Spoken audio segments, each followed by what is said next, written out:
இது உங்களுக்கே நல்லா இருக்கா தம்பி? இங்கே பாருங்கள், எனக்கு வயசு இப்போ 85 ஆகுது.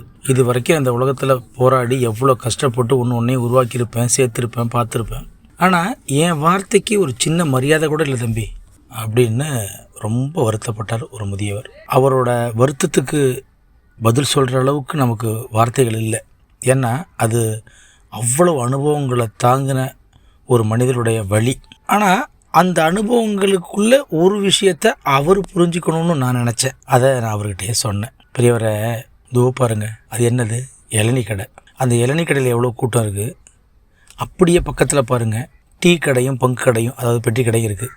இங்கே எவ்வளோ கூட்டம் இருக்குது அப்படின்னு கேட்டேன். இளநீ கடையில் நிற்கிறவங்களில் 2 பேர் ஒருத்தர் நிற்கிறாங்க. ஆனால் அதே மாதிரி 10 மடங்கு அதிகமாக பங்கு கடையில் நிற்கிறாங்க. என்ன காரணம்? 2 பேருக்குமே தாகம் எடுத்திருக்கு, ஏதோ தேவைப்பட்டிருக்கு. ஆனால் அங்கே புகை பிடிச்சிட்டு தேநீர் குடிச்சிட்டு இருக்கவங்க எண்ணிக்கையும் பாருங்கள், இங்கே இளநீ வாங்கிட்டு இருக்கவங்களையும் பாருங்கள். அதுதான் பெரியவரை இன்றைய நிலை.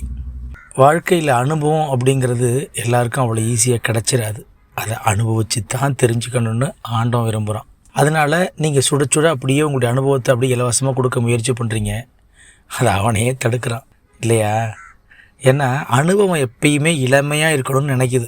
அது ஒவ்வொருத்தர் மூலமாகவும் புதுசாக வெளிப்படணும்னு ஆசைப்படுது. இன்னொருத்தங்க அனுபவத்தை அப்படியே எடுத்துக்கிட்டு வாழ்க்கையை செம்மைப்படுத்தி போகலான்னு வச்சுக்கோங்களேன். இன்றைக்கி இந்த உலகத்தில் முதல் கடவுளாக திருவள்ளுவரும் கம்பரும் எவ்வளோ பெரிய மேதைகள் நமக்கு எத்தனை அறிவுரைகளை கொடுத்துருக்குறாங்க. அதை நம்ம எடுத்துகிட்டு அழகாக வாழலாமே. ஆனால் முடியலை தானே. நம்ம என்ன பண்ணுறோம்? நமக்கு ஒரு சம்பவம் நடக்கும்போது அதை முன்னோர்கள் சொன்ன விஷயங்களோட ஒப்பிட்டு பார்க்குறோமே தவிர, ஒரு விஷயம் நடக்கிறதுக்கு முன்னாடி இவர் இப்படி சொன்னார், இதை நம்ம ஆணித்தரமாக எடுத்துகிட்டு போகலாம் அப்படிங்கிற நிலை நமக்கு இன்றைக்கி எங்கேயுமே பரவலாக இல்லை தானே.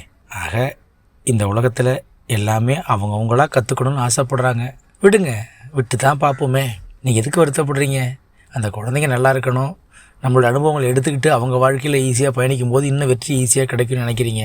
ஆண்டவன் கணக்கு நமக்கு புரியுமா அப்படின்னு. அதுவும் சரிதான் தம்பின்னு சிரிச்சுக்கிட்டு அவர் பாட்டுக்கு போயிட்டார்.